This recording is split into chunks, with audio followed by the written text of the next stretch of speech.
7년 동안 저는 군의관이라는 제 직업을 뒤로 한 채 아이를 낳지 못한다는 이유로 시어머니의 온갖 구박을 견뎌야 했습니다. 오직 남편의 자존심을 지켜주기 위해서였습니다. 그런 남편이 임신한 상간녀를 저희 집에 데리고 와서는 뻔뻔하게도 제게 그녀를 돌봐달라고 하더군요. 그는 몰랐습니다. 제가 그의 불임 진단서 원본을 가지고 있다는 사실을 말입니다. 과연 저는 이대로 무너지고 말까요? 아니면 통쾌하고 시원한 반격으로 그들을 모두 경악하게 만들까요? 안온한 행복 채널을 찾아주신 구독자 여러분, 안녕하세요. 오늘 이야기가 마음에 드신다면 구독과 좋아요로 저희 채널에 따뜻한 응원을 보내주세요. 그럼 지금부터 제 이야기를 시작하겠습니다. 벽에 걸린 시계가 밤 11시를 향해 느릿하게 움직이고 있었습니다. 정적이 흐르는 주방에는 시계의 똑딱거리는 소리만이 건조하게 울려 퍼졌습니다. 저녁 6시부터 정성껏 차려 뚜껑까지 덮어둔 저녁 식사는 이미 차갑게 식어버렸죠. 남편 강민준이 가장 좋아하는 갈비찜은 오래전에 김이 식어 하얀 기름이 굳어 있었습니다. 식탁 한가운데에는 작은 케이크가 놓여 있었어요. 새하얀 생크림 위에는 딸기잼으로 쓴 짧은 문구가 선명했습니다. 결혼 7주년. 저는 의자에 미동도 없이 앉아 두 손을 무릎 위에서 꽉 마주 잡고 있었습니다. 각 잡힌 군복, 대위 계급장 오후 5시에 국군 수도병원을 퇴근한 후 옷도 갈아입지 못한 채였습니다. 빵집에 들르고 꽉 막힌 도로를 뚫고 집에 와서 최대한 근사한 저녁 식사를 손수 준비하기 위해서였어요. 지난 7년간 결혼기념일에 우리 부부가 제대로 된 저녁을 함께 먹은 날은 손에 꼽을 정도였습니다. 남편 민준의 군 생활은 갑작스러운 파견과 비상훈련의 연속이었으니까요. 저는 이해했고 또 받아들였습니다. 하지만 오늘은 달랐습니다. 오늘 저녁엔 일찍 들어오라고 먼저 전화한 건 바로 민준이었어요. 부대에 별다른 일정이 없다고 분명히 그렇게 말했습니다. 그때 식탁 위 휴대폰이 요란하게 울렸습니다. 화면에서 새어나온 푸른빛이 제 지친 얼굴을 비췄죠. 저는 깜짝 놀라 황급히 휴대폰을 집어들었습니다. 전화는 아니었습니다. 남편에게서 온 짧은 문자 메시지 한 통이었어요.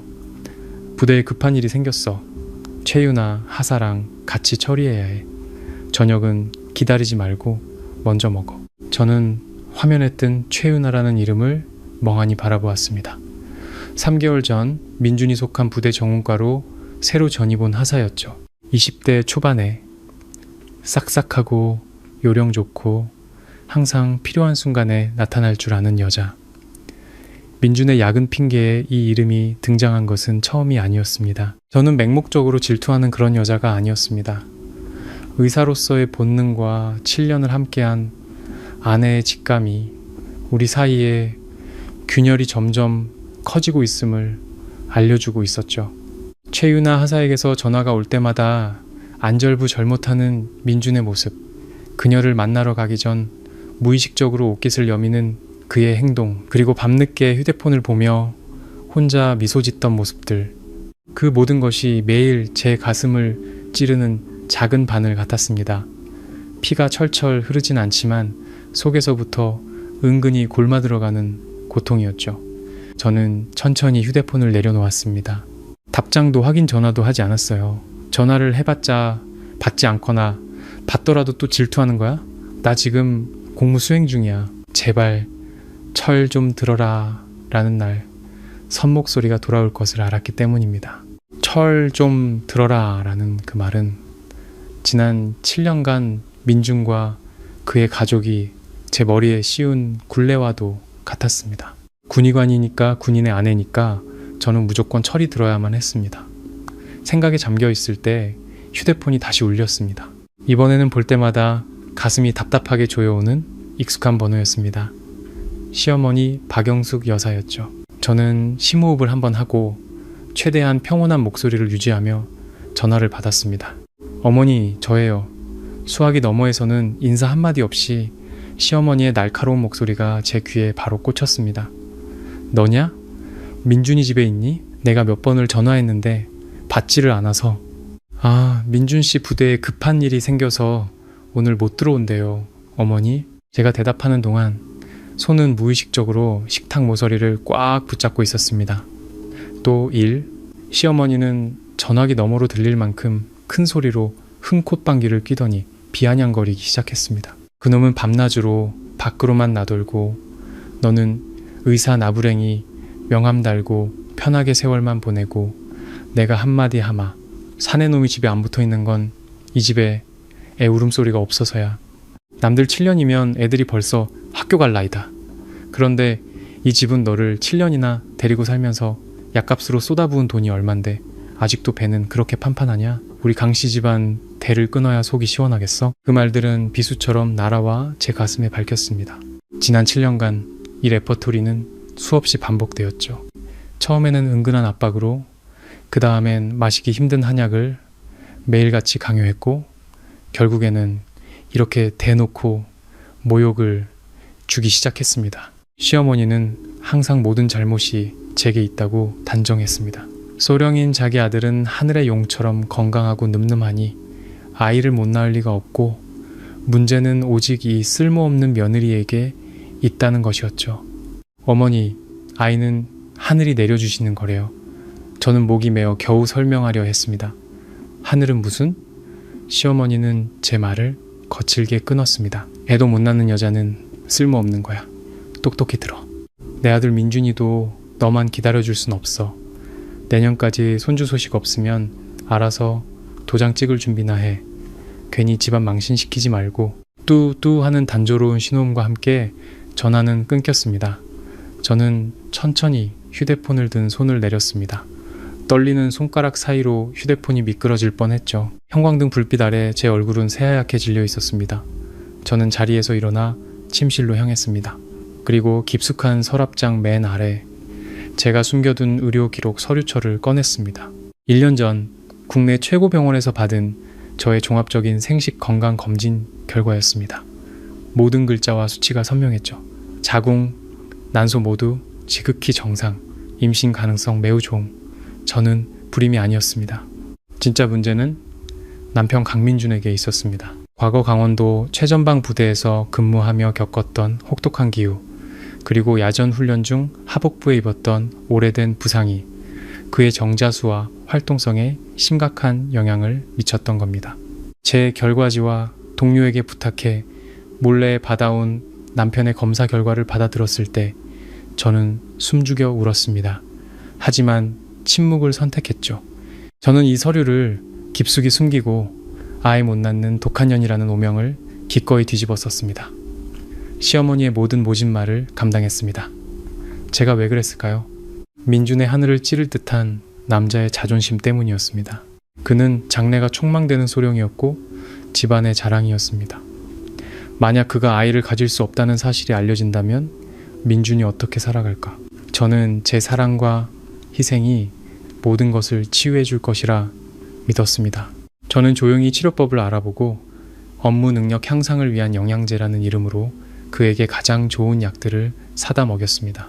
제가 참고 견디면 언젠가 우리 가정은 완전해질 것이라고 믿었습니다. 하지만 제 희생의 대가는 무엇이었을까요?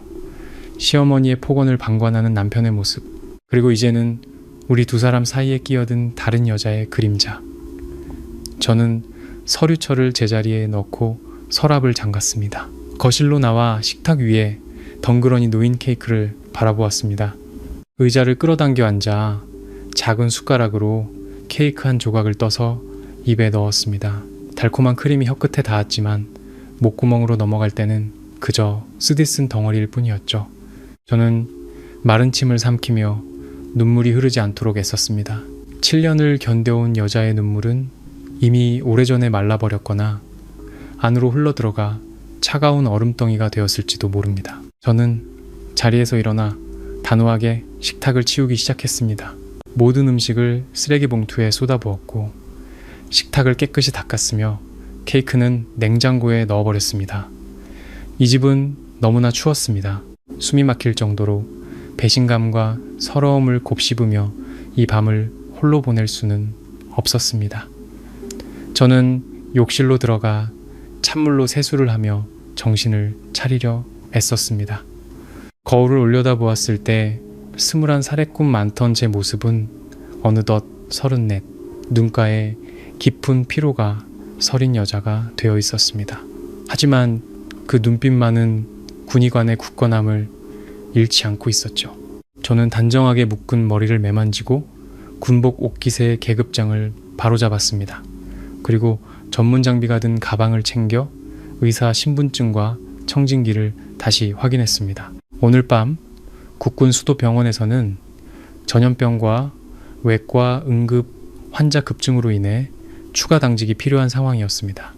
원래 저는 결혼기념일이라 특별히 휴가를 받았지만 이제 제게 가족이란 우스운 단어일 뿐이었습니다. 오직 일만이 저를 배신하지 않았죠. 저는 군인 아파트 단지를 빠져나와 굳게 닫힌 현관문을 이중으로 잠갔습니다. 한밤중에 정적 속에서 쇠사슬이 부딪히는 소리가 유난히 처량하게 들렸습니다. 저는 차에 시동을 걸고 도시의 어둠 속으로 달려나갔습니다.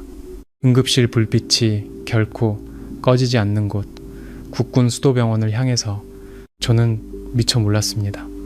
오늘 밤 집을 나선 이 결정이 저를 인생의 가장 잔인한 모퉁이로 몰아넣게 될 줄은.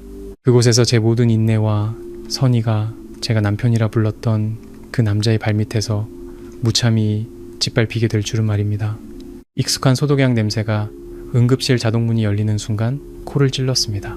간호사들의 분주한 발걸음 소리, 대리석 바닥을 구르는 이동식 침대 바퀴 소리, 그리고 환자들의 신음소리가 뒤섞여 팽팽한 긴장감을 자아냈습니다. 로비의 시계는 밤 11시 30분을 가리키고 있었습니다. 저는 탈의실로 들어가 군복을 벗고 익숙한 하얀 가운으로 갈아입었습니다. 마스크 끈을 막 고쳐 매고 있을 때 문이 벌컥 열렸습니다. 김도연 선배가 두꺼운 서류 가방을 어깨에 맨 채 들어서며 저를 보고는 놀란 표정을 지었습니다. 세연아, 네가 왜 여기 있어? 오늘 결혼기념일이라 휴가 냈잖아. 도연 선배는 눈살을 찌푸리며 다가와 세면대에서 손을 씻으며 물었습니다. 그는 정형외과 전문의로 저보다 2살 많았고 제 파란만장한 결혼 생활을 처음부터 끝까지 지켜본 유일한 친구였습니다. 도연 선배가 저를 보는 눈빛에는 언제나 안타까움이 섞여 있었고 저는 때때로 그 눈빛을 일부러 피하곤 했습니다. 저는 옅은 미소를 지으며 가운 옷깃을 바로잡았습니다. 민준 씨 부대에 급한 일이 생겼대요. 집에 혼자 있기도 심심하고 오늘 응급실 바쁘다고 해서 도와주러 왔어요. 도연 선배는 손을 닦던 동작을 멈추고 제 눈을 똑바로 쳐다봤습니다. 그 급한 일이 무엇을 의미하는지 그는 너무나 잘 알고 있었죠. 지난 7년간 그 단어가 제 얼굴에서 얼마나 많은 미소를 앗아갔는지 그는 전부 기억하고 있었습니다. 그가 한숨을 쉬며 나직이 말했습니다. 넌 항상 그런 식이야. 무슨 일만 있으면 일에 파묻혀서 자신을 혹사시키잖아. 남자가 아무리 바빠도 그렇지 7주년 기념일에 아내를 혼자 집에 두는 게 말이 돼? 강소령, 요즘 너무 심해. 괜찮아요 선배. 제 가정사는 제가 알아서 할게요. 나가요. 방금 위급한 환자 들어온 것 같은데. 저는 그의 시선을 피하며 화제를 돌리고는 서둘러 복도로 나갔습니다. 바로 그때 응급센터의 정적을 찢는 날카로운 사이렌 소리가 병원 입구에서부터 울려 퍼졌습니다. 구급차가 마당으로 질주해 들어와 급정거하며 아스팔트 바닥에 검은 타이어 자국을 남겼습니다. 당직실 스피커에서 다급한 목소리가 터져 나왔습니다. 산부인과 외과 응급팀 준비. 임신 24주차 산모 태반 조기 박리 의심 대량 출혈 상태 위급. 저와 도연 선배는 즉시 2명의 간호사와 함께 빈 이동 침대를 밀고 구급차 문 쪽으로 달려갔습니다. 차에서 내뿜는 연기가 채가시기도 전에 비릿한 피냄새가 확 풍겨왔습니다. 환자 22세, 극심한 복통, 혈압 저하중, 출혈량 많아, 유산 위험 높음.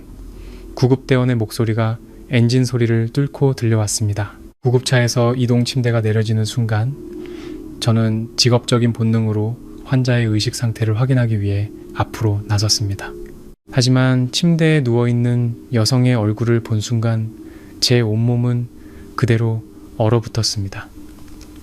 최유나였습니다. 평소 화려하게 화장하던 젊은 얼굴은 창백하게 질렸담으로 범벅이 되어 있었고 두려움에 입술을 파르르 떨고 있었습니다. 그녀가 입고 있던 하늘색 인부복은 허벅지까지 붉은 피로 흠뻑 젖어 있었죠. 하지만 제 가슴을 무너뜨리고 숨을 멎게 한 것은 그녀의 등장이 아니었습니다. 구급차 뒷좌석에서 허둥지둥 뛰쳐나온 남자, 바로 제 남편 강민준이었습니다. 언제나 냉철하고 침착하던 군인 강민준, 소령. 지금 그는 옷차림은 흐트러지고 머리는 헝클어진 채 핏기 하나 없는 얼굴을 하고 있었습니다. 그는 최유나의 손을 두 손으로 붙잡고 그녀의 머리를 계속 받쳐주며 공포에 질려 갈라지는 목소리로 외치고 있었습니다. 유나야, 정신 차려. 병원 다 왔어. 내가 있잖아. 아기는 괜찮을 거야. 제발 정신 좀 차려봐. 그 광경이 제 눈앞에서 너무나 생생하고 잔인하게 펼쳐졌습니다. 부대 일로 바쁘다고 제게 문자를 보냈던 남자. 지난 7년간 제가 아플 때 단 한 번도 저렇게 안절부절 못하며 걱정해준 적 없던 남자. 지금 그는 자신의 모든 다정함과 온 신경을 다른 여자를 위해 쏟아붓고 있었습니다. 그리고 그의 입에서 나온 악이라는 단어는 마치 번개처럼 제 머리를 내리쳐 이 결혼 생활에 대해 제가 붙들고 있던 마지막 희망의 끈마저 완전히 끊어버렸습니다. 민주는 최유나에게만 집중하느라 처음에는 맞은편에 선 사람이 누구인지 알아보지 못했습니다. 그가 의사를 향해 빨리 사람 좀 살려달라고 소리치려 고개를 들었을 때 그의 시선은 제가 온 가슴팍에 달린 명찰에 정확히 꽂혔습니다. 대위 이세연. 민주는 그대로 멈춰섰습니다. 그의 몸이 경련하듯 떨렸고 최유나의 손을 잡고 있던 그의 손이 마치 뜨거운 숯을 만진 듯 무의식적으로 스르르 풀렸습니다. 민주는 경악과 죄책감 그리고 극도의 공포가 뒤섞인 눈으로 저를 쳐다봤습니다. 주변의 모든 것이 3초간 멈춘 듯 했습니다. 그는 세상이 이렇게 잔인하게 바로 오늘 밤, 바로 제 직장에서 이런 상황을 만들어낼 줄은 꿈에도 몰랐을 겁니다. 세연아? 민준의 목소리가 떨리며 목구멍에서 막혔습니다. 침대에 누워있던 최유나가 고통스러운 신음을 내뱉으며 배를 감싸쥐었고 다리 아래에서는 또다시 피가 시트를 붉게 물들였습니다. 구급차의 의료장비가 태아의 심박수가 저하되고 있음을 알리는 경고음을 다급하게 울려댔습니다. 옆에서 모든 상황을 지켜보던 도연 선배의 얼굴은 분노로 굳어 있었습니다. 그는 한 걸음 앞으로 나서며 민준의 시야를 가로막고 소리치며 그를 밀어내려 했습니다. 그가 자신의 응급실에서 제가 이런 모욕을 당하도록 내버려 둘 리 없었죠. 하지만 도연 선배가 행동하기 전 제가 먼저 손을 들어 그의 팔을 꽉 잡았습니다. 선배가 저를 돌아보았을 때 제 얼굴은 창백했지만 피가 날 정도로 꽉 담은 입술과 무섭도록 침착한 눈빛을 보았을 겁니다. 그것은 체념이 아니었습니다. 고통의 맨 밑바닥에 닿은 자의 냉철함이었죠. 저는 심호흡을 했습니다. 응급실에 차가운 공기가 폐로 들어오자 의사로서의 평정심을 되찾을 수 있었습니다. 저는 도연 선배의 어깨 너머로 공황 상태에 빠진 민준의 얼굴을 스쳐 지나 침대에 누워있는 환자를 똑바로 바라보았습니다. 지금 제 앞에는 가정을 파괴한 상간녀가 아니라 생명이 위급한 환자, 구조가 필요한 한 명의 산모가 있을 뿐이었습니다. 직업윤리와 제가 입고 있는 이 하얀 가운은 개인적인 감정으로 사람의 생명을 좌우하는 것을 허락하지 않았습니다. 저는 흐트러진 가운을 매만지고 조금의 떨림도 없이 기계처럼 차분하고 단호한 목소리로 지시했습니다. 혜정 간호사, 혈액 2팩 준비하고 두 번째 정맥 라인 바로 확보해요. 김도연 선생님, 저와 함께 환자 산부인과 응급수술실로 바로 이송하겠습니다. 지체할 시간 없어요. 태반이 박리되고 있습니다. 1분 1초가 시급해요. 산모와 아이 둘 다 잃을 수 있습니다. 세연아, 네가 직접 하겠다고? 다른 당직 의사 부를게. 도연 선배가 걱정스러운 목소리로 속삭였습니다. 아니요, 오늘 밤 당직은 저예요. 저는 칼날처럼 날카로운 목소리로 명령했습니다. 수술실로.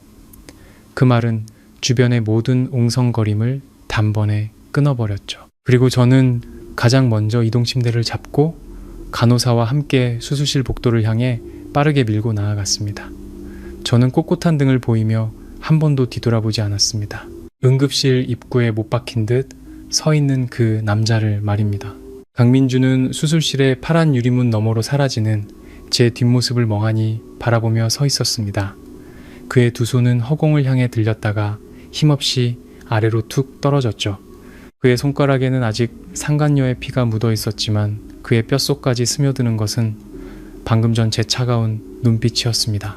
수술실의 무영등이 환하게 켜지며 파르르 떨고 있는 최유나의 몸 위로 차가운 백색광을 쏟아냈습니다. 심박수와 혈압을 측정하는 기계음이 다급하게 울려 퍼졌습니다. 저는 수술대 옆에 서 있었습니다. 소독을 마친 손에는 무균 장갑이 끼워져 있었죠. 마스크 뒤로 드러난 제 눈은 섬뜩할 정도로 고요했습니다. 지혈제 투여 완료, 혈압 90, 60으로 안정, 태아 심박수 회복 조짐 보입니다. 선생님. 간호사의 보고가 무거운 침묵을 깼습니다. 저는 대답 없이 손상된 산모의 자궁경부를 정교하고 능숙하게 처리했습니다. 한 땀 한 땀의 봉합, 지혈 거즈를 삽입하는 모든 동작이 냉정하고 기계적으로 이루어졌습니다. 지금 제게 수술대 위에 누워있는 사람은 이름도 신분도 없었습니다. 그저 한 명의 군의관이 책임지고 살려내야 할 복잡한 케이스일 뿐이었죠. 사적인 고통은 이성의 가장 깊은 곳에 억지로 쑤셔넣고 잠가버렸습니다. 의사는 메스를 쥔 손이 떨려서는 안 됩니다. 그 칼날 아래 누가 누워있든 말이죠. 응급수술은 거의 2시간이 걸렸습니다. 마지막 피 묻은 거즈를 제거하고 모니터의 모든 수치가 안정되었을 때 저는 비로소 한 걸음 물러나 마스크 뒤로 조용히 한숨을 내쉬었습니다. 아이는 지켰고 산모도 위기를 넘겼습니다. 환자 회복실로 옮기고 30분마다 수액 양과 바이탈 사인 면밀히 체크하세요. 저는 팀에게 지시를 내리고 탈의실로 향했습니다. 피와 수액으로 범벅이 된 장갑을 벗어 의료 폐기물통에 던져버리고 세면대에서 마치 오염된 공기를 씻어내려는 듯 손을 격렬하게 문질렀습니다. 수술구역을 나왔을 때 도연 선배가 어느새 저를 기다리고 있었습니다. 그의 손에는 따뜻한 우유 한 팩이 들려 있었죠. 괜찮아? 선배는 다가와 제 손에서 수술 가운을 받아들며 걱정스럽게 물었습니다. 네, 괜찮아요. 수술은 성공적이에요. 저는 우유를 받아들었지만 마시지는 않고 그 온기에 손바닥을 대고 있었습니다. 강소령, 아직 복도에서 기다리고 있어. 꼬리말이 아니던데 다른 길로 피할래? 내가 가서 인계해 줄게. 도연 선배가 낮은 목소리로 말했습니다. 그의 눈에는 분노가 서려 있었죠. 저는 고개를 저었습니다. 도망치고 싶지 않았습니다. 피하는 것은 다른 사람들에게 웃음거리가 되고 스스로를 비겁하게 만들 뿐이었으니까요. 아니요, 괜찮아요, 선배. 환자 소지품 인계 서명도 해야 하니 제가 직접 갈게요. 규정대로 해야죠. 저는 응급 환자의 소지품을 임시 보관하는 방으로 들어갔습니다. 스테인리스 테이블 위에는 최윤아의 분홍색 명품 핸드백이 비스듬히 놓여 있었습니다. 그 옆에는 피 묻은 채 벗어놓은 옷이 있었죠. 규정상 당직 의사는 분쟁을 피하기 위해 인계 전 귀중품을 확인하고 밀봉해야 했습니다. 저는 가방을 들어 확인하려 했습니다. 가방 지퍼가 제대로 닫혀있지 않아 들어올리는 순간 내용물 몇 개가 밖으로 쏟아져 나왔습니다. 빨간 립스틱, 작은 손거울, 그리고 단정하게 접힌 하얀색 손수건 한 장이 테이블 위로 떨어졌습니다. 손수건이 펼쳐지면서 모서리에 남색 실로 수놓인 글자가 선명하게 드러났습니다. 세련되게 겹쳐진 2개의 이니셜 M, J, K. 강민준 순간 제 몸이 굳었고 손에 들고 있던 우유팩을 바닥에 떨어뜨릴 뻔했습니다. 제 시선은 그 이니셜에 고정되었고 차가운 공기가 가슴으로 밀려 들어와 모든 혈관을 얼려버리는 듯 했습니다. 제가 이 손수건을 어떻게 잊을 수 있을까요? 작년 가을 남편이 장기 훈련을 떠나기 전날 제가 직접 최고급 원단을 고르고 재단하고 이틀 밤을 세워가며 강민준의 이니셜을 수놓았던 바로 그 손수건이었습니다. 그가 좋아하는 계피향 섬유유연제로 세탁해서 그의 군복 주머니에 직접 넣어주었던 기억이 생생했습니다. 그런데 지금 그 손수건이 최윤아의 가방 안에 있었습니다. 깨끗하게 세탁된 채 최윤아가 늘 쓰던 진한 파우더 향수 냄새를 풍기면서 그동안 민준이 늘어놓았던 동료애니, 부하 직원을 챙기는 마음이니 하는 모든 변명들이 이 순간 산산조각 났습니다. 이 작은 손수건 한 장이 그들의 관계에 대한 모든 역겨운 진실을 드러내는 명백한 판결문과도 같았습니다. 그들은 최근에 시작한 게 아니었습니다. 제가 남편을 위해 밤새 손수건에 술을 놓고 그가 훈련장에서 고생하고 있다고 순진하게 믿고 있던 그 순간부터 그들은 이미 부적절한 관계를 맺고 있었던 겁니다. 옆에 서 있던 도연 선배는 손수건과 제 표정을 보고 즉시 상황을 파악했습니다. 그는 주먹을 꽉 쥐며 이를 갈았습니다. 이런 개자식을. 내가 가서 박살내고 올게. 선배, 잠시만요. 제 목소리는 작았지만 그 안에 담긴 차가운 무게가 도연 선배의 발걸음을 멈추게 했습니다. 저는 울지 않았습니다. 눈물 한 방울 흐르지 않았죠. 저는 천천히 허리를 숙여 손수건을 집어들고 반듯하게 접어 제 가운 주머니에 넣었습니다. 조명 아래 제 얼굴은 아무런 감정도 없는 완벽하게 조각되었지만 영혼은 없는 석고상 같았습니다. 저는 인계 서류를 들고 응급실 대기구역 복도로 똑바로 걸어 나갔습니다. 강민주는 철제 의자에 주저앉아 두 손으로 이마를 감싸 쥔 채 완전히 무너진 모습이었습니다. 발소리를 듣고 그가 고개를 들었습니다. 저를 보자마자 그는 벌떡 일어나 제 손을 잡으려 달려들었습니다. 세연아, 유나는 어때? 아기는 괜찮아? 저는 단호하게 한 걸음 뒤로 물러나 그의 손길을 피했습니다. 우리 사이의 거리는 불과 1m 남짓이었지만 마치 전쟁터의 양끝처럼 멀게 느껴졌습니다. 환자는 위기 넘겼고 태아도 일단은 지켰습니다. 회복실로 옮겼으니 들어가 보셔도 됩니다. 제 목소리는 감정의 동요 없이 평탄했습니다. 민주는 안도의 한숨을 내쉬며 기쁜 표정을 지었지만 이내 바람 한 점 없는 호수 같은 제 눈빛을 보고는 다시 당황하며 변명을 늘어놓기 시작했습니다. 세연아, 내 말 좀 들어봐. 오늘 밤 일은 네가 생각하는 그런 게 아니야. 유나가 집안에 안 좋은 일이 있다고 밤중에 울면서 전화를 했어. 내가 직속상관인데 위험에 처한 부하를 외면할 수는 없잖아. 책임감 때문에 데려온 거야. 정말이야. 저는 제 앞에 선 남자를 보며 등골을 타고 흐르는 역겨움과 허수음을 느꼈습니다. 이 상황에서도 이 국군 수도병원에서 수많은 동료들 앞에서 그는 자신의 모범적인 소령 이미지를 지키기 위해 저렇게 뻔뻔한 거짓말을 할 수 있는 사람이었습니다. 저는 그의 말을 끊지 않고 끝까지 듣고 있었습니다. 그의 말이 끝나자마자 저는 천천히 가운 주머니에 손을 넣어 이니셜이 수놓인 손수건을 꺼냈습니다. 그리고 대기의자 옆 스테인리스 인계 테이블 위로 가볍게 던졌습니다. 손수건은 우리 둘 사이에 조용히 놓였습니다. 민주는 그 손수건을 보자마자 하던 말을 목구멍으로 삼켰습니다. 그의 얼굴은 붉은색에서 창백하게 그리고 잿빛으로 변해갔습니다. 그의 눈은 손수건의 이니셜에 고정되었고 입술은 달싹였지만 더 이상 아무 소리도 내지 못했습니다. 방금 전까지 늘어놓았던 모든 변명은 우스꽝스러운 광대극이 되어버렸습니다. 저는 민준의 눈을 똑바로 쳐다보며 입가에 비웃음을 머금었습니다. 제 목소리는 깃털처럼 가벼웠지만 한 글자 한 글자가 못을 박는 망치처럼 울렸습니다. 이 손수건 잘 간수하세요. 강민준 소령님. 소령님의 명예와 책임을 이렇게 아무데나 흘리고 다니지 마시죠. 저는 의사로서의 책임을 다했습니다. 이제 제 시간 낭비하게 하지 마세요.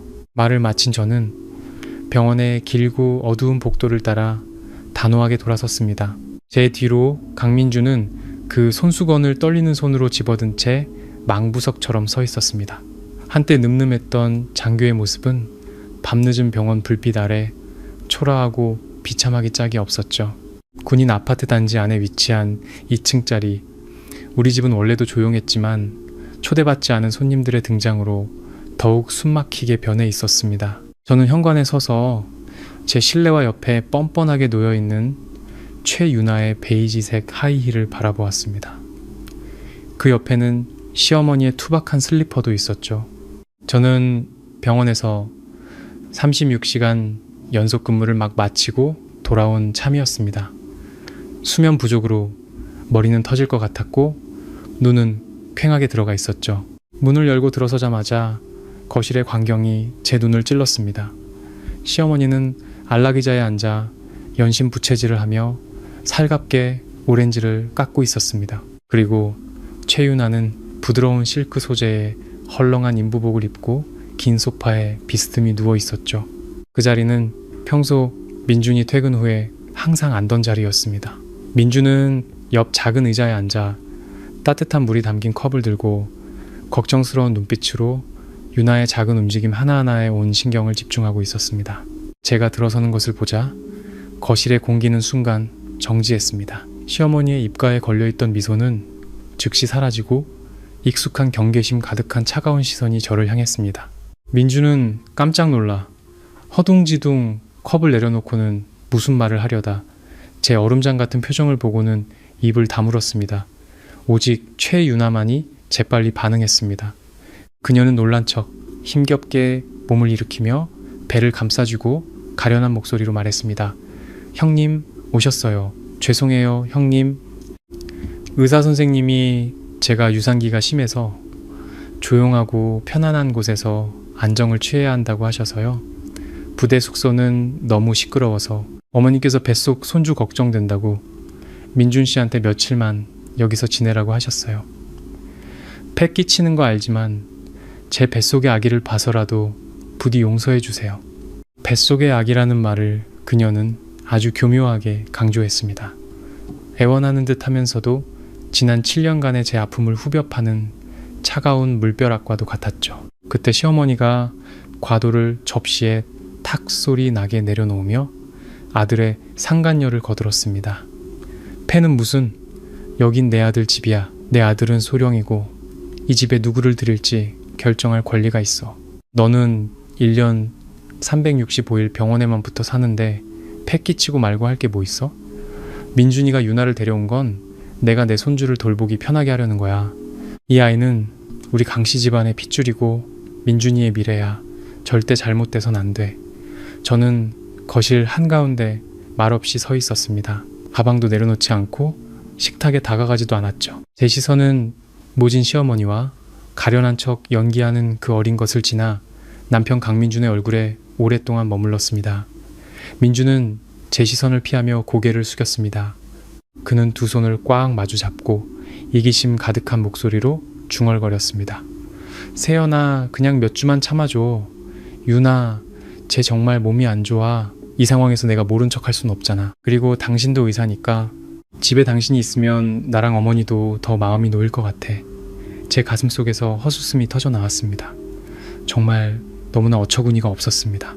7년을 함께한 남편, 제 모든 청춘을 바쳐 내조했던 그 남자가 이제는 뻔뻔하게 상간녀를 집에 들여놓고 법적인 아내인 제게 그 불륜의 증거물을 돌보라고 요구하고 있었습니다. 그들은 우리의 보금자리였던 이 집을 산후조리원으로 저를 감정 없는 허수아비로 만들고 있었습니다. 강민준 씨, 저 여자를 무슨 자격으로 이 집에 데려온 거죠? 제가 입을 열었습니다. 제 목소리는 높지도 낮지도 않았지만 뼛속까지 시린 냉기가 담겨 있었죠. 너 지금 무슨 말 같지도 않은 소리를 하는 거야? 시어머니가 벌떡 일어나 제 얼굴에 대고 손가락질했습니다. 무슨 자격? 내 손주 엄마 자격이다. 똑똑히 들어. 똑똑한 여자는 남편을 배로 잡는 거야. 너처럼 의사 명함이나 흔들면서 허세 부리는 여는 길바닥에 낳는 수밖에 없어. 넌 민준이랑 7년을 살면서 애 하나 못 낳아서 이 집안에 망신을 줬어. 이제 유나가 우리 집안에 용의 자손을 잉태했는데 고마워하기는커녕 어디서 따지고 들어? 소파에 앉아있던 최유나는 시어머니가 노골적으로 자기 편을 들자 살며시 눈을 내리깔았습니다. 그녀의 가느다란 손이 원피스 아래 살짝 솟아오른 배를 부드럽게 쓰다듬었고 입가에는 저만이 볼 수 있는 의미심장한 미소가 스쳐 지나갔습니다. 그 배를 어루만지는 행동은 마치 이 집도 이 남자도 그리고 이 자리도 이제부터는 내 것이다 라고 선언하는 것 같았습니다. 저는 그녀의 손을 보며 문득 측은한 마음이 들었습니다. 시어머니의 무지함이, 남편의 어리석음이, 그리고 이 진흙탕에 제 7년 청춘을 던져버린 제 자신이 모두 가여웠습니다. 어머니 말씀이 맞네요. 여자는 남편을 배로 잡아야죠. 저는 천천히 말하며 입꼬리를 살짝 올렸습니다. 그리고 민준을 똑바로 쳐다봤습니다. 제 눈에는 더 이상 미련도 분노도 남아있지 않았습니다. 오직 텅 빈 공허함뿐이었죠. 안타깝게도 저는 지난 7년간 잡을 가치도 없는 것을 붙들고 있었네요. 이세연, 너 지금 무슨 소리 하는 거야? 민준이 자존심에 상처를 입고 벌떡 일어섰습니다. 그는 아내의 말 한마디에 자신의 남성성과 지휘관으로서의 권위가 심각하게 훼손되었다고 느낀 듯 했습니다. 제가 무슨 말을 하는지 본인이 가장 잘 알 텐데요. 저는 태연하게 대답하고는 2층 침실로 향했습니다. 제 발소리는 나무 계단을 따라 규칙적으로 울려 퍼졌습니다. 아래층에서는 여전히 시어머니의 욕설이 들려왔습니다. 민준아, 제 태도 좀 봐라. 지가 큰 병원 의사라고 아주 눈에 뵈는 게 없구나. 당장 이혼해. 내일 당장 이혼하라고. 저는 침실 문을 닫고 안에서 잠갔습니다. 한때 온기가 가득했던 이 방, 민준이 훈련 후 편히 쉴 수 있도록 제가 커튼 하나, 침대 시트 하나까지 세심하게 골랐던 곳. 하지만 이제는 어디를 봐도 위선만이 가득했습니다. 화장대 위, 지난주에 꽂아둔 장미는 시들었고 먼지 쌓인 유리 위로 꽃이 피 어지럽게 떨어져 있었습니다. 저는 침대 밑에서 검은색 캐리어를 꺼냈습니다. 울지도 물건을 부수지도 않았습니다. 그저 침착하게 옷장을 열고 잘 다려진 군복과 하얀 가운들을 차곡차곡 캐리어에 담았습니다. 오직 제 월급으로 산 제 물건들만 챙겼습니다. 민준과 관련된 것, 기념 선물들은 하나도 빠짐없이 남겨두었죠. 제가 마지막 군의관 재킷을 접고 있을 때 밖에서 문을 거칠게 두드리는 소리와 함께 민준의 짜증 섞인 목소리가 들려왔습니다. 이세연, 문 열어. 안에서 무슨 짓이야? 너 정말 이렇게 이기적으로 굴 거야? 어머니는 화나셨고 유나는 몸도 안 좋은데 밥도 안 하고 방에 틀어박혀서 뭐 하는 거냐고 저는 대답하지 않았습니다. 캐리어 지퍼를 올리는 소리가 텅 빈 방 안에서 건조하게 울렸습니다. 저는 몸을 일으켜 옷매무새를 가다듬고 문으로 다가가 잠금장치를 풀었습니다. 문 밖에 서 있던 민준의 얼굴은 살기가 가득했지만 문이 열리고 방 한가운데 놓인 커다란 검은색 캐리어를 본 순간 그의 분노는 거짓말처럼 멈췄습니다. 그는 눈을 동그랗게 뜨고 캐리어와 저를 번갈아 보며 다그치던 목소리, 톤을 당황스러움으로 바꾸었습니다. 너 짐 싸서 어디 가려고? 이 집을 아주 뒤집어 놓을 작정이야? 강민주는 출입구를 막아선 채 문틀을 꽉 붙잡고 서 있었습니다. 그의 가슴은 거친 숨소리에 따라 오르락 내리락 했죠. 그의 시선은 제 발치에 놓인 검은색 캐리어에 고정되었다가 아무런 동요도 없는 제 얼굴로 향했습니다. 제 침묵은 그 어떤 고함보다 더 무서웠습니다. 그것은 마치 두꺼운 얼음벽처럼 민준을 제 세계 밖으로 밀어내고 그를 완벽한 타인으로 만들고 있었습니다. 너 어디 가려는 거야? 민준의 목소리는 한층 낮아져 있었습니다. 윽박지르는 기세는 사라지고 당혹스러움이 가득했죠. 이 밤중에 짐 싸서 나가면 이 아파트 단지 사람들이 날 뭐라고 보겠어? 유나는 그냥 몇 주만 있다가 갈 거라고 했잖아. 저는 민준을 쳐다보지도 않은 채 한 손으로는 제 개인 의료 기록 서류처를 들고 다른 한 손으로는 캐리어 손잡이를 잡았습니다. 그리고 지독히도 평온한 목소리로 말했습니다. 비켜. 세연아, 제발 고집 좀 그만 부려. 민준이 제 팔을 거칠게 잡아챘습니다. 소령이라는 그의 자존심은 상간녀와 어머니 앞에서 아내가 자신을 떠나는 것을 용납할 수 없었던 모양입니다. 넌 내 아내고 이 집 며느리야. 사소한 일 하나 때문에 집을 나가겠다고? 부대에서 내 체면은 뭐가 되겠어?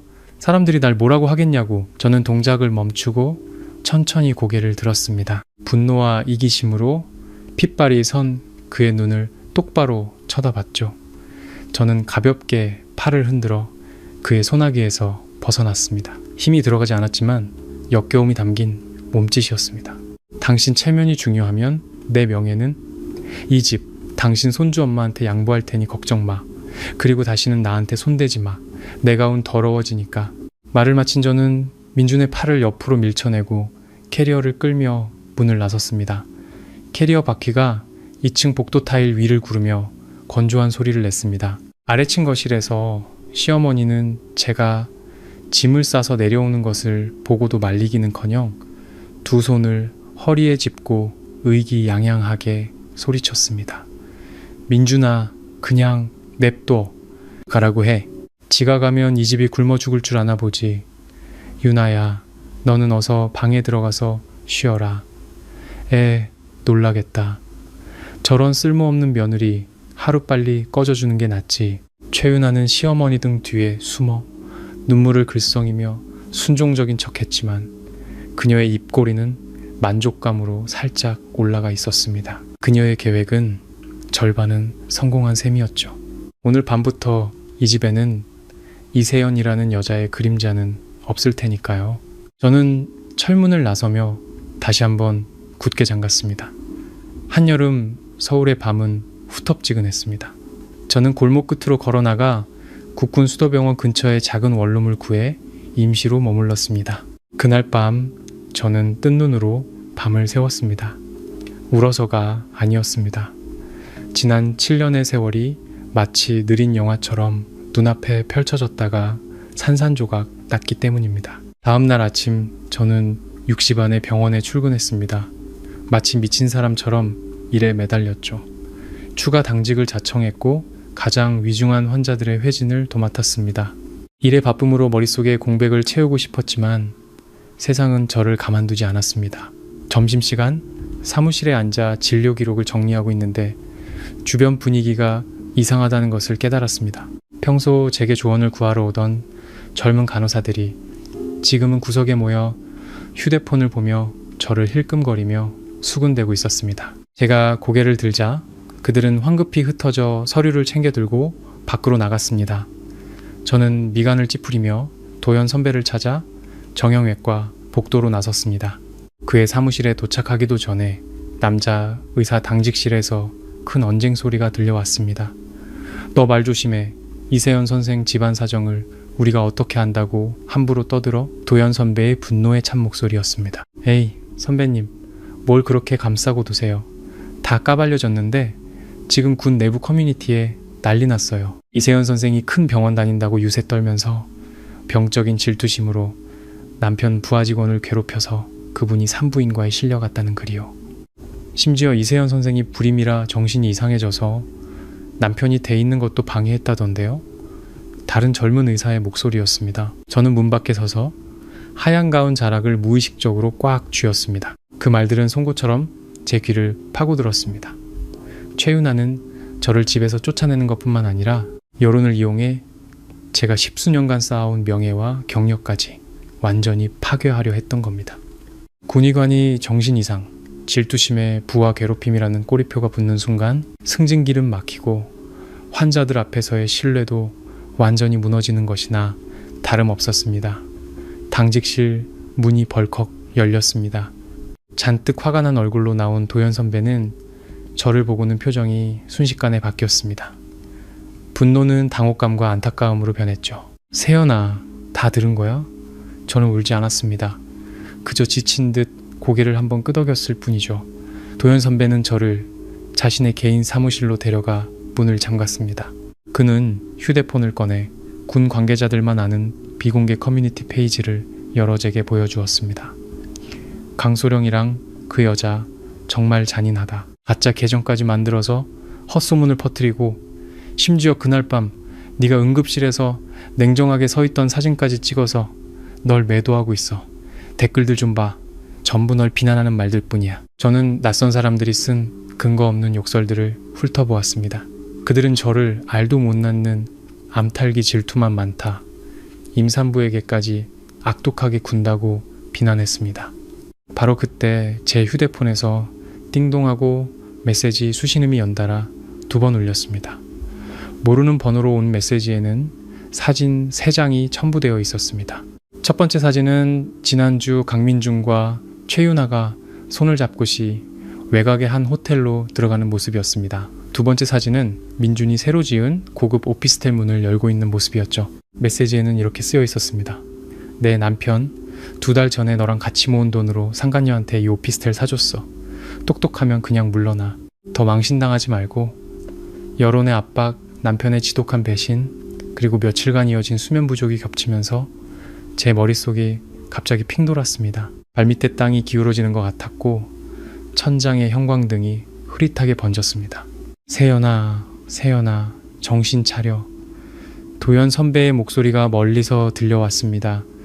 저는 가슴이 꽉 막혀 숨을 쉴 수가 없었습니다. 눈앞이 캄캄해지며 몸이 앞으로 고꾸라졌습니다. 도연 선배가 놀라 달려와 제가 차가운 바닥에 쓰러지기 직전 가냘픈 제 몸을 받아 안았습니다. 그는 저를 안아 올려 진료실 침대에 눕히고 간호사를 부르며 생리식염수와 혈압계를 가져오라고 소리쳤습니다. 다시 눈을 떴을 때 저는 링거를 맞고 있었습니다. 창밖으로는 저녁 노을이 지고 있었죠. 제 옆 침대에 앉아 차갑게 식은 제 손을 꽉 잡고 있는 사람은 7년을 함께한 남편이 아니라 도연 선배였습니다. 그의 눈은 걱정으로 붉게 충혈되어 있었습니다. 제가 움직이는 것을 보고 그는 황급히 몸을 숙이며 안도의 목소리로 말했습니다. 일어났구나. 다행이다. 과로랑 스트레스로 인한 급성 쇠약이래. 혈압도 너무 낮았어. 대체 언제까지 혼자 끙끙 앓을 셈이야? 세연아? 저는 머리 위에서 규칙적으로 떨어지는 링거액을 바라보았습니다. 그때서야 제 눈가에서 뜨거운 눈물 한 방울이 흘러내렸습니다. 저는 목이 메어 잠긴 목소리로 말했습니다. 선배, 저 너무 힘들어요.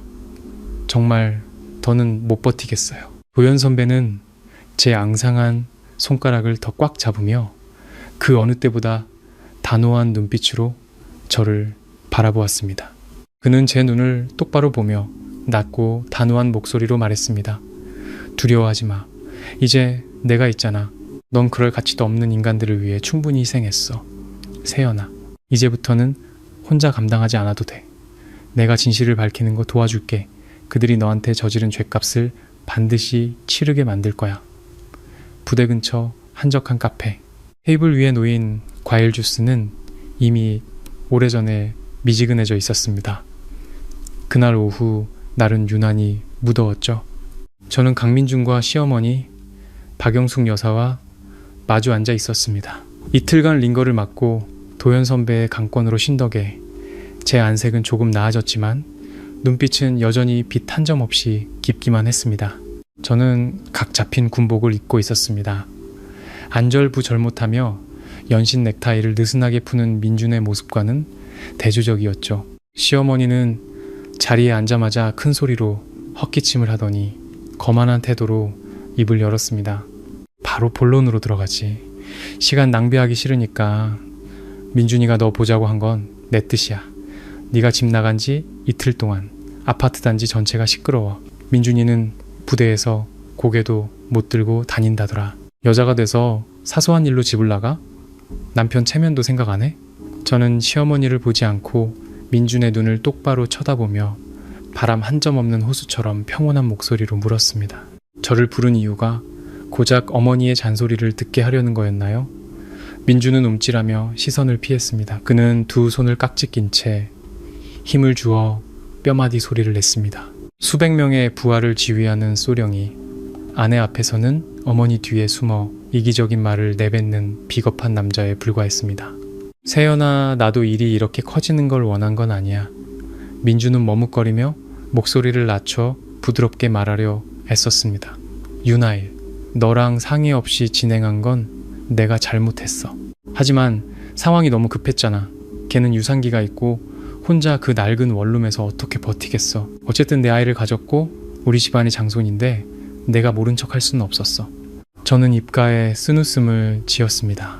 그래서 저 여자와 뱃속 아이를 우리 집에 들이고 저더러 받아들이라고 결정한 거군요.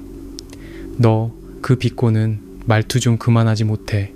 시어머니가 즉시 테이블을 치며 소리쳤습니다. 민준이가 저렇게 말하는 건 7년 부부의 정을 생각해서 예의를 차리는 거야. 오늘 내가 솔직하게 말해주지. 우리 강씨 집안은 대를 이을 손주가 필요해. 민준이는 내년에 중령 진급 심사가 있어. 앞길이 창창한데 너의 불임 딱지 때문에 발목 잡힐 수는 없다고. 유나는 젊고 임신까지 했어. 부대에서도 소문이 나기 시작했어. 가장 좋은 방법은 네가 이혼 서류에 도장을 찍는 거야. 내 아들을 해방시켜서 유나 뱃속의 아이를 정식으로 호적에 올릴 수 있게 해줘. 카페 안은 숨막히는 정적에 휩싸였습니다. 이혼이라는 단어는 마치 7년간 헌신한 낡은 물건을 버리듯 시어머니의 입에서 너무나 가볍고 잔인하게 흘러나왔습니다. 저는 민준을 바라보았습니다. 제가 한때 존경했고 그의 불임 사실까지 숨겨주며 세상의 비난을 대신 짊어졌던 그 남자가 어머니의 말에 어떻게 반응할지 보고 싶었습니다. 민준은 아내를 변호하지 않았습니다. 그는 저를 똑바로 쳐다봤습니다. 그의 눈에는 이미 모든 것을 계산한 자의 노골적인 욕심이 가득했습니다. 그는 역겨운 협상을 하듯 말했습니다. 세연아, 네가 조금만 희생해주면 안 될까? 사실 나 아직 너한테 마음이 있어. 7년간 네가 우리 가족한테 어떻게 했는지 내가 왜 모르겠어. 하지만 지금 상황이 나를 궁지로 몰고 있잖아. 유나는 아이 출생신고를 위해 명분이 필요해. 안 그러면 정훈과의 소송이라도 걸면 내 군 생활은 끝장이야. 우리 일단 서류상으로만 이혼하는 거야. 내가 유나랑 결혼해서 아이 호적 문제 해결하고 나중에 일 다 정리되면 그때 내가 너한테 다 보상할게. 작은 아파트라도 하나 사줄게. 우리 계속 만날 수 있어. 위장 이혼, 계속 만나자, 보상. 민준의 입에서 나오는 단어 하나하나가 더러운 오물처럼 제 영혼에 쏟아졌습니다. 저는 이 순간 이 남자의 진짜 모습을 완전히 깨달았습니다. 그는 최유나에게 속은 것도 실수한 것도 아니었습니다. 강민준이라는 인간의 본질은 지독히 이기적이고 야심만만하며 비겁하기 짝이 없는 사람이었던 겁니다. 그는 모든 것을 가지려 했습니다. 진급을 위한 아이도 책임감 있는 남자의 평판도 최윤아도 심지어 저까지도 안전한 도피처로 남겨두고 싶어 했습니다. 그는 저를 무엇으로 생각하는 걸까요? 자신의 필요에 따라 마음대로 주무를 수 있는 물건으로? 시어머니는 아들의 말을 듣고는 콧방귀를 끼며 중얼거렸습니다. 위장은 무슨 그냥 이혼해. 위자료로 몇 억 쥐어주면 되지. 저런 독한 년을 뭐하러 계속 붙들고 있어. 저는 말없이 앉아 있었습니다. 분노가 너무 커져 오히려 차가운 냉기가 되어 모든 고통스러운 감정을 얼려버렸습니다. 저는 울지도 그의 뺨을 때리지도 욕설을 내뱉지도 않았습니다. 제 앞에 앉은 두 인간의 저급함은 제가 그 어떤 격한 반응을 보이더라도 제 가치만 떨어뜨릴 뿐이라는 생각이 들게 했습니다. 저는 천천히 자리에서 일어났습니다. 구겨진 군복 자락을 펴고 모자를 단정히 고쳐 썼습니다. 제 시선은 강민준을 향해 있었습니다. 그 시선은 차갑고 멀고 경멸로 가득했죠. 마치 길가의 쓰레기 더미를 보는 듯한 눈빛이었습니다. 강민준 씨. 저는 그의 성과 이름을 또박또박 불렀습니다. 제 단호한 목소리가 카페 안에 선명하게 울려 퍼졌습니다. 지난 7년간 나는 당신이 명예를 아는 군인이고 책임감 있는 남자라고 생각했어요. 하지만 당신은 그저 비겁하고 탐욕스러우며 한심할 정도로 이기적인 인간일 뿐이었네요. 세연아. 민준의 얼굴색이 변하며 제 손을 잡으려 벌떡 일어났습니다. 입 닥쳐요. 저는 손을 들어 그의 말을 막았습니다. 그 더러운 손으로 나한테 손대지 마. 당신은 군인이 될 자격도 남편이 될 자격도 없어. 이 순간부터 나 이세연은 당신을 완전히 버립니다. 당신 같은 남자는 무릎 꿇고 빌어도 다시는 돌아보지 않을 겁니다. 시어머니는 그 말을 듣고 테이블을 치며 소리쳤습니다. 네가 지금 누구한테 막말이야. 민준아, 쟤 버르장머리 없는 것 좀 봐. 저는 시어머니에게 눈길 한번 주지 않고 카페를 향해 단호하고 긴 걸음으로 걸어 나갔습니다. 제 구두굽이 타일바닥에 부딪히는 소리가 마치 행진곡처럼 규칙적이고 힘차게 울렸습니다. 밖으로 나서자 늦은 오후의 햇살이 제 굳건한 어깨 위로 한 줄기 빛을 드리웠습니다. 그날 밤 저는 작은 원룸으로 돌아왔습니다. 책상에 앉아 개인 수첩을 펴고 파란색 만년필을 꺼냈죠. 새하얀 종이 위에 저는 이혼 소장의 첫 글자를 써 내려가기 시작했습니다.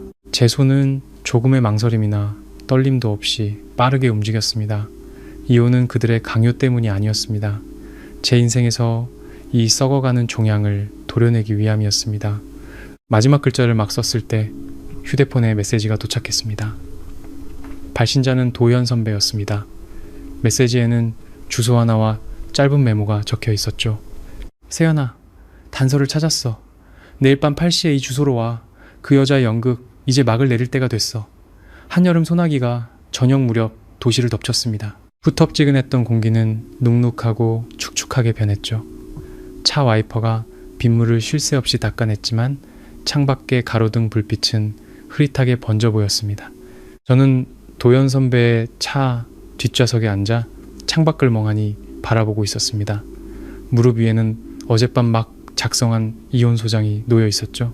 잉크는 말랐지만 세종이 냄새는 여전히 남아 있었습니다. 선배는 신도시 뒤편 저렴한 상가형 아파트들이 질비한 작은 골목으로 차를 몰았습니다. 그는 시동을 끄고 저를 돌아보며 긴 우산 하나를 건넸습니다. 904호야. 내 정보원이 확실히 확인했어. 그놈 이름은 박진우. 외곽에서 작은 바 몇 개 운영하는 놈이야.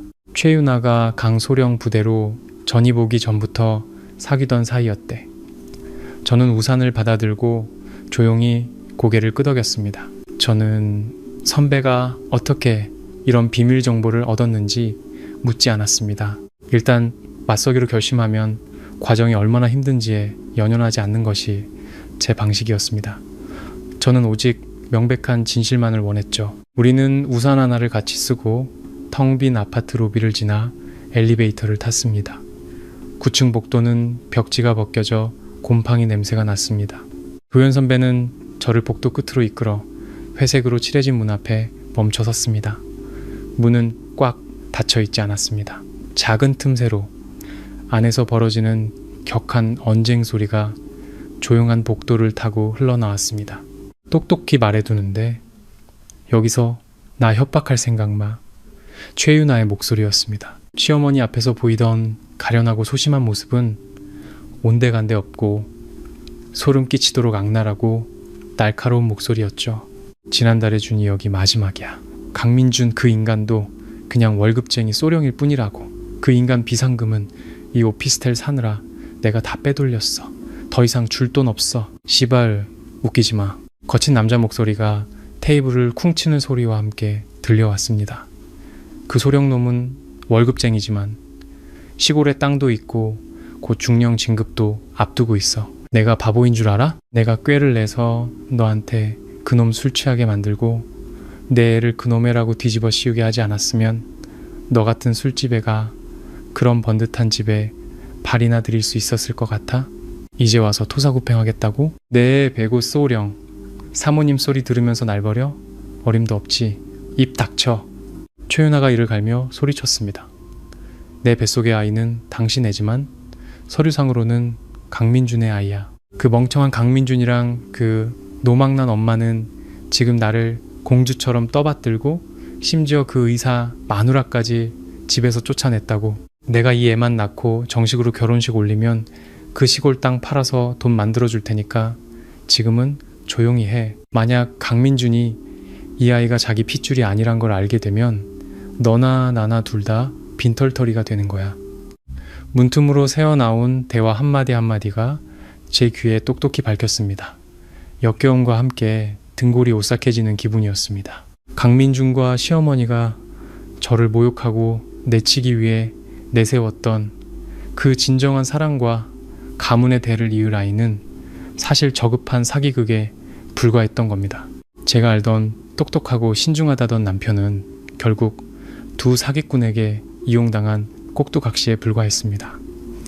더러운 불륜의 씨앗을 합법화하기 위한 껍데기였던 거죠. 제 옆에 서 있던 도연 선배의 얼굴은 분노로 시퍼렇게 변해 있었습니다. 그는 당장이라도 문을 부수고 들어가 저 두 인간의 실체를 밝히려 했습니다.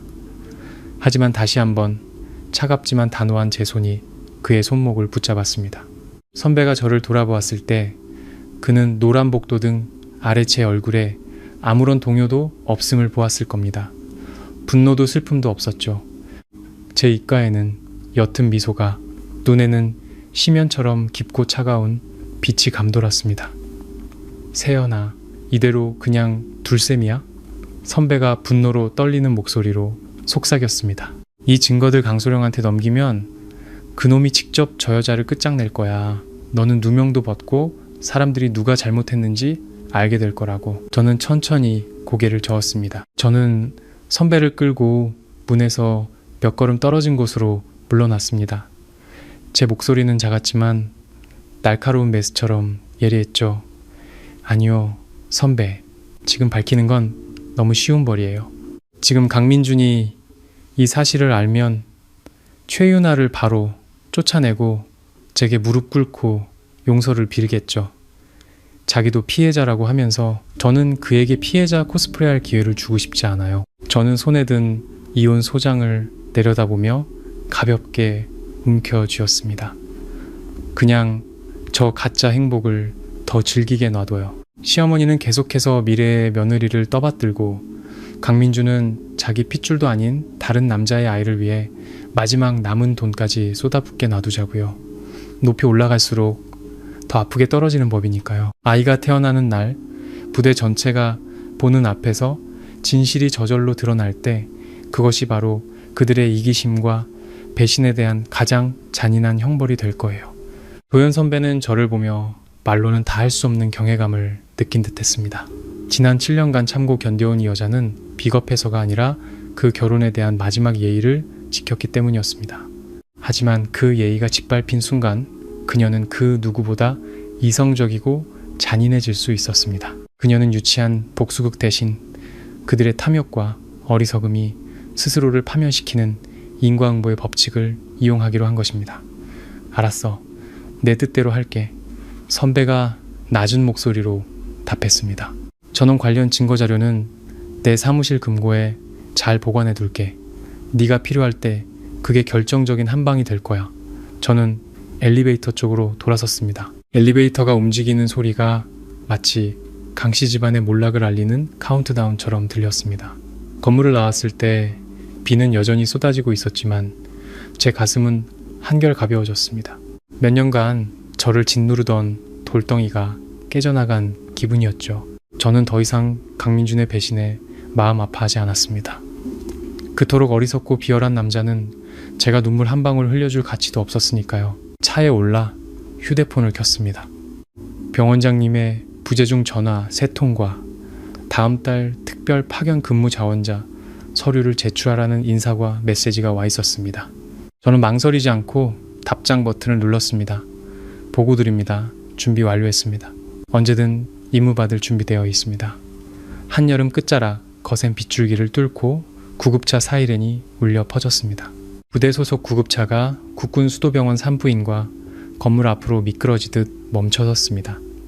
문이 열리고 최윤아가 얼굴이 파랗게 질린 채 실려 나왔습니다. 그녀는 배를 감싸 쥐고 애초롭게 울고 있었죠. 그 뒤를 따라 흠뻑 젖은 강민준이 넉나간 표정으로 허둥지둥 뒤따랐습니다. 시어머니 역시 부처님, 하느님, 제 손주를 살려주세요 라고 중얼거리며 따라 붙었습니다. 조심하라고 그렇게 일렀건만 어쩌다 이런 일이. 들어보니 최윤아는 옛 애인이었던 박진우가 오피스텔까지 찾아와 돈을 요구하자 그와 실랑이를 벌이다 소파에서 굴러떨어져 조상 기미를 보인 것이었습니다. 아이는 이제 겨우 7개월을 넘긴 상태였죠. 산부인과 당직 의사 어디 갔어? 사람 살려요. 내 손주 좀 살려달라고. 시어머니가 병원 로비에서 고함을 지르며 소란을 피웠습니다. 응급처치실 문이 열렸습니다. 가장 먼저 나온 사람은 어깨에 당직 과장 완장을 찬 다름 아닌 저 이세연이었습니다. 지난 한 달간 저는 거의 모든 연락을 끊고 살았습니다. 수술실과 병실에서 대부분의 시간을 보냈죠. 얼굴은 좀 더 야위었지만 눈빛은 폭풍우를 지나온 사람 특유의 침착함과 냉철함으로 가득했습니다. 저를 보자 강민준과 시어머니는 그대로 멈춰섰습니다. 평소의 가식적인 미소와 욕설은 사라지고 두려움과 애원이 뒤섞인 표정을 지었죠. 민준이 달려와 제 가운 자락이라도 잡으려 했지만 제 얼음장 같은 시선에 뒤로 물러섰습니다. 세연아, 세연아, 제발. 다 내 잘못이야. 오늘 밤 여기서 네가 최고의 의사잖아. 유나가 조산한데 아이가 위험해. 나한테 화나는 거 있으면 다 나한테 풀어. 제발 아이만 살려줘. 우리 집안의 유일한 핏줄이야. 시어머니도 평소에 거만한 태도는 온데간데 없었습니다. 그녀는 눈물을 글썽이며 떨리는 목소리로 말했습니다. 세연아, 내가 너한테 잘못한 거 안다. 하지만 아이는 죄가 없지 않니? 애만 살려주면 평생 내 은혜 잊지 않을게. 저는 제 앞에서 허둥대는 두 사람을 보며 씁쓸한 조소를 삼켰습니다. 저는 간호사들에게 환자를 입원 응급 처치실로 옮기라고 지시했습니다. 그리고 강민준의 눈을 똑바로 쳐다보며 감정 없는 목소리로 말했습니다. 다시 한번 말하지만 여기서 저는 의사고 안에는 환자가 있습니다. 저는 당신들의 애원이나 명분 때문이 아니라 의사의 윤리와 책임감으로 일합니다. 비켜주세요. 저 일해야 합니다. 응급실 문은 민준과 시어머니 앞에서 무정하게 닫혔습니다. 1시간 넘게 저는 전문적인 조치를 통해 최유나의 상태를 안정시켰습니다. 확인 결과 조산의 징후는 심리적 충격과 가벼운 타박상으로 인한 자궁수축 반응일 뿐 지난번처럼 태반이 박리되거나 생명이 위급한 상황은 아니었습니다. 뱃속 아이는 무사했습니다. 최유나는 위기를 넘겼다는 것을 알자 저를 경계심 가득한 눈으로 쳐다보기 시작했습니다. 저는 그녀에게 말 한마디 건네지 않고 장갑을 벗어 쓰레기통에 버린 뒤 손을 깨끗이 씻었습니다. 그리고 가운 주머니에서 파란색 비닐 파일에 담긴 서류 뭉치를 꺼냈습니다. 오래전 준비해둔 제 단호한 서명이 이미 들어가 있는 이혼 소장이었죠. 저는 문을 열고 대기구역 복도로 나갔습니다. 강민준과 시어머니는 즉시 벌떡 일어나 마치 지푸라기라도 잡는 심정으로 제게 달려왔습니다. 세연아, 어떻게 됐어? 유나랑 아기는 괜찮아? 민준이 다급하게 물었습니다. 환자는 안정됐고 태아도 위험하지 않습니다. 자연 분만을 위해 분만 대기실로 옮겼습니다. 제가 담담하게 보고했습니다. 민준은 안도의 한숨을 내쉬며 기쁨을 감추지 못했습니다. 그는 한 걸음 다가와 죄책감 섞인 미소를 지으며 제 비위를 맞추려 했습니다. 세연아, 고마워. 네가 이렇게 너그러운 사람인 줄 알았어. 지난번에 내가 한 말 생각해봤어? 유나가 애 낳고 나면 내가 잘 정리. 민준의 말이 채 끝나기도 전에 두툼한 서류 뭉치가 그의 가슴팍에 툭 하고 얹혔습니다. 힘이 실리진 않았지만 단호한 동작에 그는 반사적으로 서류를 받아들 수밖에 없었죠. 민준은 서류를 내려다봤습니다. 굵은 글씨로 찍힌 이혼 소장이라는 단어가 그의 눈에 밝혔습니다. 맨 아래 원고란에는 이세연이라는 이름이 선명하게 적혀 있었죠. 세연아, 너 지금 뭐 하는 거야? 민준의 얼굴이 굳어지고 입가의 미소는 완전히 사라졌습니다. 저는 두 손을 가운 주머니에 넣고 그를 똑바로 쳐다봤습니다. 제가 7년 청춘을 바쳐 그의 자존심을 지켜주었던 그 남자를. 제 목소리는 병원의 조용한 복도를 차갑게 울렸습니다. 저는 서명했어요. 당신도 마저 하세요. 더 이상 내 시간 낭비하게 하지 말고. 세연아, 이렇게 매정하게 굴지 마. 내가 어쩔 수 없었다고 했잖아. 민준이 공황 상태에 빠져 소리쳤습니다. 그는 제가 바로 이 순간 이곳에서 결정타를 날릴 줄은 상상도 못했던 겁니다. 그가 저를 아직 미련이 남은 구슬릴 수 있는 여자로 생각했던 거죠. 매정하다고요? 저는 입꼬리를 비틀었습니다. 진짜 매정한 사람은 결혼기념일에 아내를 버리고 상간녀에게 달려간 사람이죠. 진짜 매정한 사람은 다른 여자를 우리 집에 들여 나를 모욕한 사람이에요. 강민준 씨, 나는 당신에게 7년간 모범적인 아내로서 베풀 만큼 베풀었어요. 이제 내 자유를 되찾을 겁니다. 서명하고 내 인생에서 사라져요. 옆에 서 있던 시어머니가 습관처럼 욕설을 퍼부으려 입을 열었지만 어느새 다가온 도연 선배가 다른 서류철을 든 채 경고의 눈빛으로 그녀를 막아섰습니다. 도연 선배의 등장은 이제 이세연은 혼자가 아니라는 무언의 선언과도 같았습니다. 강민주는 손에 든 이혼 소장을 보며 세상이 무너지는 듯한 기분을 느꼈습니다. 한때는 어떤 억울함도 묵묵히 참아주던 다정한 아내가 이제는 흔들리지 않는 빙산처럼 차갑고 냉정하게 자신을 마주하고 있었습니다. 그는 깨달았습니다. 자신이 이 세상에서 유일하게 자신을 조건 없이 사랑해 주었던 사람을 완전히 잃었다는 것을 3번 분만실에서 갓난아기의 울음소리가 터져나왔습니다. 하지만 그 소리는 다른 아기들과 달리 8개월을 채우지 못하고 태어난 미숙가의 작고 가쁜 울음이었습니다. 최윤아는 분만대 위에 지친 모습으로 누워 있었죠. 복도에서 아기 울음소리를 들은 시어머니는 벌떡 일어나 두 손을 모으고 사방에 절을 했습니다. 아이고, 부처님 감사합니다. 내 손주가 태어났구나. 우리 강씨 집안대를 이을 아들이야.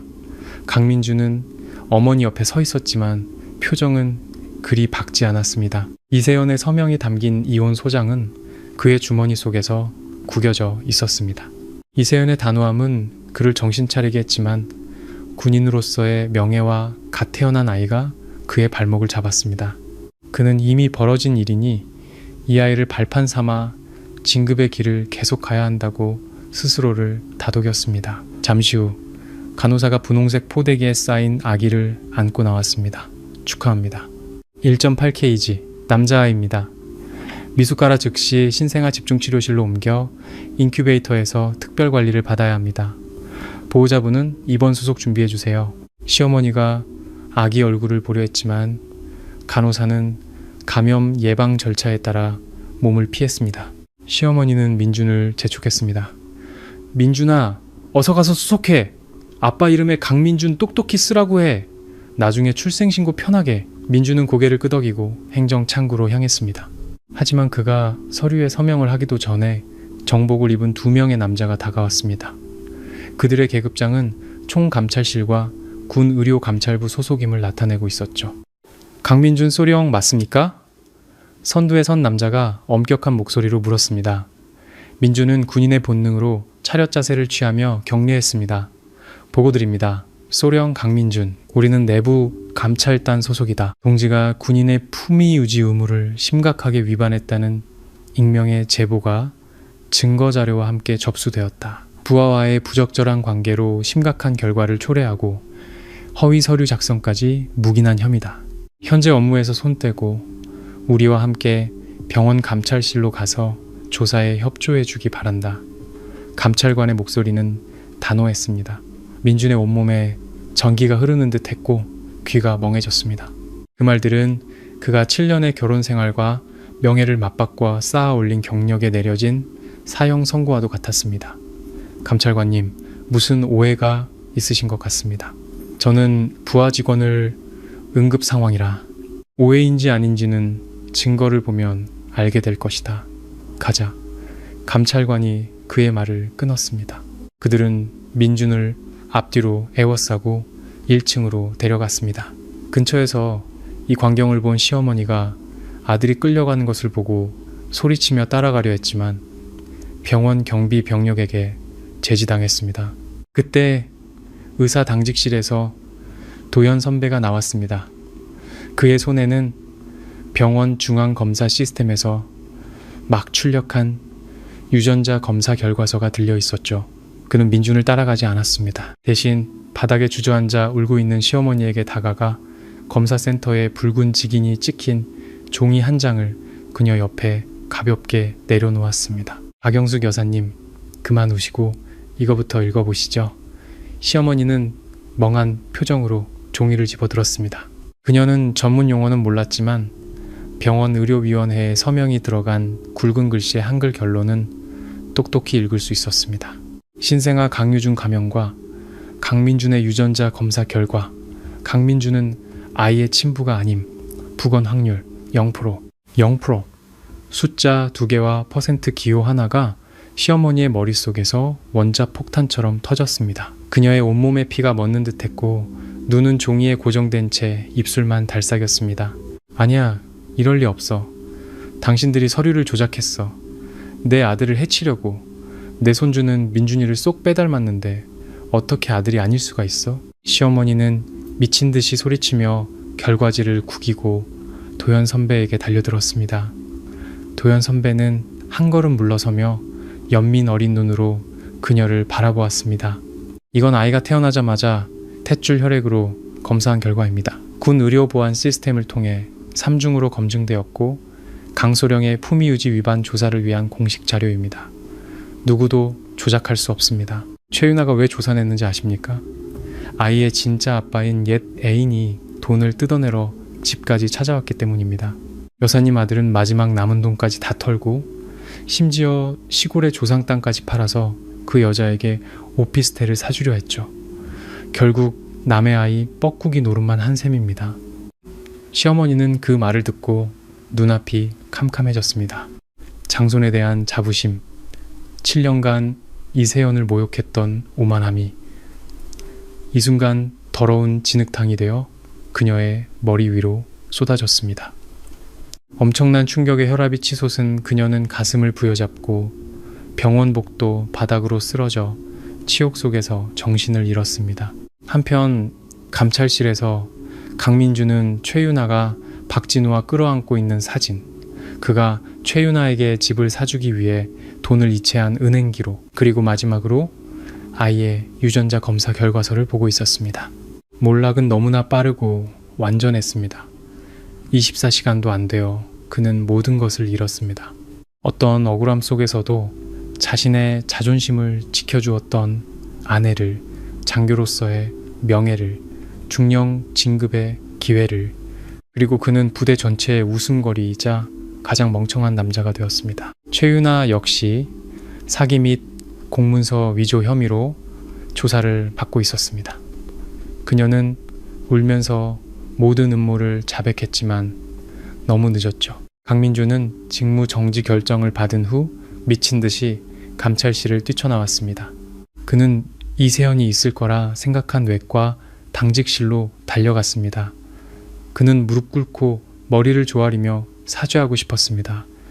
자신도 속은 피해자라고 말하고 싶었습니다. 하지만 그가 당직실 문을 열었을 때 방은 텅 비어 있었습니다. 깨끗하게 정돈된 책상 위에는 이세연이 항상 쓰던 청진기가 상자 안에 놓여 있었습니다. 그 옆에는 병원장에게 보내는 편지 봉투가 있었죠. 울릉도 장기, 파견 근무 자원서. 서명 날짜는 한 달 전, 바로 그녀가 최윤아의 가방에서 이니셜이 순호인 손수건을 발견한 바로 그날이었습니다. 그녀는 이 이별을 아주 오래전부터 조용하고 단호하게 준비해 왔던 것입니다.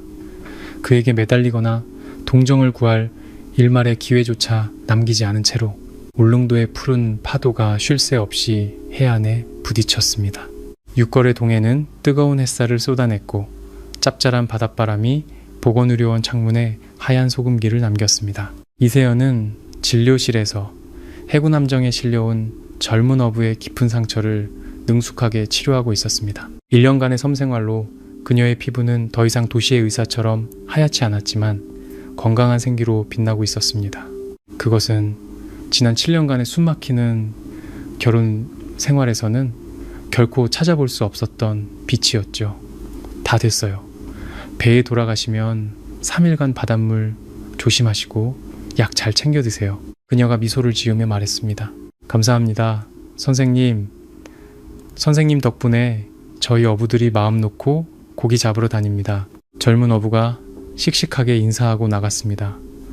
저는 창가로 다가가 바다의 짭짤하고 상쾌한 공기를 깊이 들이마셨습니다. 지난 1년 제 삶은 섬의 군 장병들과 바다에서 조난당한 어민들을 치료하는 것으로 채워졌습니다. 이곳의 삶은 척박했지만 이 광활한 자연이 제 마음의 상처를 치유해 주었습니다. 저는 어떤 남자에게도 의지하지 않고 군의관으로서의 사명감과 제 자신의 가치를 되찾았습니다. 그때 거의 터지지 않던 휴대폰에서 알림음이 울렸습니다. 육지에서 온 소포가 도착했다는 연락이었습니다. 상자 안에는 최신 의학 서적 몇 권과 국화차, 그리고 도연 선배의 익숙한 필체가 담긴 손편지가 있었습니다. 세연아, 서울은 장마가 시작됐어. 여긴 다들 잘 지내. 네가 조언해줬던 연구 과제도 잘 진행되고 있어. 연말에 섬에서 육지로 복귀하는 인사가 있다던데 넌 분명 남겠다고 하겠지? 어떤 결정을 하든 항상 응원할게. 건강 잘 챙기고 널 보러 갈 나를 기다리고 있을게. 저는 미소를 지으며 편지를 접어 수첩에 끼웠습니다. 지난 1년간 이어진 그의 조용하고 꾸준한 관심은 제 마음속에 남은 마지막 냉기를 녹여주는 따뜻한 샘물과도 같았습니다. 저는 서두르지 않았습니다. 지금의 자유와 평온이 소중했기 때문입니다. 바로 그때 군용 통신 전화기가 요란하게 울렸습니다. 제가 수화기를 들고 말했습니다. 울릉도 보건의료원입니다. 수화기 너머에서는 한동안 침묵이 흘렀습니다. 위성통신의 지직거리는 소음과 한 남자의 가쁜 숨소리만이 들려왔습니다. 제가 다시 물으려던 순간 나직지만 쇠약해진 남자의 목소리가 들려왔습니다. 세연. 아, 맞지. 강민준이었습니다. 아무리 오랜 시간이 흐르고 공간이 멀리 떨어져 있어도 저는 그 목소리를 알아들을 수 있었습니다. 하지만 그 목소리에는 더 이상 소령의 위험은 없었습니다. 그것은 떨리고 초라하며 애원으로 가득 차 있었죠. 1년 전 그 사건 이후 강민주는 불명예 전역을 당했습니다. 최윤아는 사기죄로 실형을 선고받았고 시어머니는 충격으로 쓰러져 반신불수가 되었습니다. 총망받던 장교는 이제 막노동으로 하루하루를 연명하며 지독한 후회와 자기 혐오 속에서 살고 있었습니다. 그는 1년 동안 온갖 인맥을 동원해 겨우 이곳의 전화번호를 알아냈다고 했습니다. 무슨 일이죠, 강민준 씨? 제 목소리는 무서울 정도로 평온했습니다. 미움도 원망도 없었죠. 제게 그의 이름은 이미 오래전에 의미를 잃었습니다. 세연아, 내가 잘못했어. 내가 정말 잘못했어. 민준이 전화기 너머로 흐느끼기 시작했습니다. 지난 1년 단 하루도 지옥이 아닌 날이 없었어. 네가 보고 싶어. 네가 차려주던 밥상, 나를 걱정해주던 네 모습. 나 벌받고 있는 거야, 세연아. 엄마는 누워만 계시고 그 여자는 감옥에 갔어. 그 아이 내 핏줄도 아니었고 난 모든 걸 잃었어. 세연아, 제발 나한테 만회할 기회를 한 번만 줄 수 없을까? 내가 섬으로 갈게. 평생 네 앞에서 무릎 꿇고 살게. 제발 나한테 돌아와주면 안 될까? 저는 창밖으로 주권이 새겨진 비석 앞에서 보초를 서는 해군 장병들을 바라보았습니다. 바닷바람이 제 머리카락을 부드럽게 날렸습니다. 그의 처절한 울음소리를 들으며 제 마음에는 통쾌함도 동정심도 없었습니다. 오직 모든 것을 내려놓은 자의 완전한 평온함만 있었습니다. 저는 수화기를 입가에 대고 마지막 남은 끈을 끊어내듯 부드럽지만 단호하게 말했습니다. 강민준 씨, 우리 관계는 당신이 응급실에서 내게 등을 돌린 그날, 다른 여자를 우리 집에 들여 나를 모욕한 그날 이미 끝났어요. 당신의 기회는 당신이 스스로 버린 겁니다. 세연아, 제발. 그렇게 매정한 게 아니에요. 나는 그냥 내 인생을 살고 있을 뿐이에요. 저는 펄럭이는 태극기를 바라보며 그의 말을 끊었습니다. 그 죄책감 평생 안고 당신이 선택한 인생을 사세요. 그리고 다시는 이 번호로 전화하지 마세요. 안녕히 계세요. 저는 그의 대답을 기다리지 않고 단호하게 수화기를 내려놓았습니다. 철컥하는 건조한 소리가 과거와의 모든 연결고리를 끊어버렸습니다. 저는 진료실을 나와 마당으로 걸어 나갔습니다. 저녁 햇살이 제 하얀 가운 위로 따뜻하게 쏟아졌습니다. 한때 저를 배신했던 남자는 이제 죄책감이라는 감옥에 갇혀 살아가고 있었습니다. 그리고 한때 쓸모없다며 모욕당했던 저는 지금 이 파도와 바람의 최전선에서 그 어느 때보다 강하고 평온하며 눈부시게 빛나고 있었습니다. 인생은 결국 공평한 것이었고 사람의 선의는 결코 이용당하거나 계산될 수 있는 것이 아니었습니다. 상처뿐인 결혼을 끝낸 여성이 다시 일어서는 방식이야말로 자신을 버렸던 이들에게 날리는 가장 통쾌한 복수일 겁니다. 세상에서 가장 잔인하고 서늘한 복수는 배신자를 진흙탕으로 끌어내리는 것이 아닙니다. 그저 내가 그 고통을 딛고 평온하게 걸어나가는 것. 그들이 스스로 만든 폐허 속에 그들을 남겨두고 나는 그 어느 때보다 자유롭고 눈부시게 행복한 삶을 사는 것. 때로는 인생 최대의 승리가 상대를 무너뜨리는 것이 아니라 다시 마주쳤을 때 내 마음에 아무런 파동도 일어나지 않는 것일 테니까요. 오늘 이야기에 귀 기울여 주신 구독자 여러분 진심으로 감사합니다. 여러분의 소중한 시간이 저희 안온한 행복 채널을 만드는 가장 큰 힘이 됩니다. 오늘 이야기에 대한 여러분의 생각이나 느낌을 아래 댓글로 남겨주세요. 모든 의견을 소중히 읽겠습니다. 구독과 좋아요 그리고 알림 설정도 잊지 마세요. 그럼 다음 영상에서 더욱 감동적인 이야기로 다시 찾아뵙겠습니다. 안녕히 계세요.